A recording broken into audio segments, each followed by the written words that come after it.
All right, number 5, we got a 45, 45, 90 again. This 45, 45, 90 has side ratios of 1 to 1 to root 2. So in other words, if I take one of my legs, multiply it by root 2, I get my hypotenuse. Here they give you the hypotenuse, so we know that 6 is equal to one of the legs multiplied by root 2. So use that expression.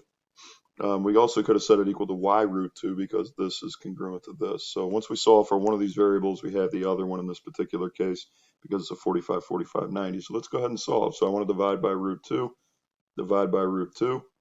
I get this expression, 6 over root 2, which in this case is not simplified fully because we need to rationalize, or in other words, in simple terms, get the square root out of the denominator.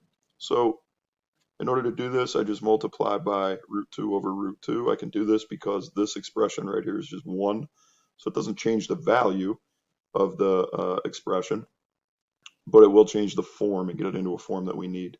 Okay, so multiplying fractions, I just multiply across, so the top is going to be 6 root 2.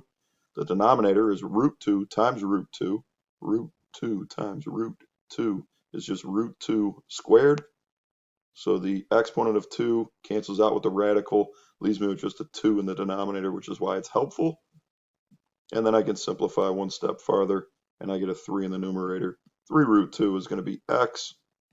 And also, because this is a 45, 45, 90, 3 root 2 is y as well.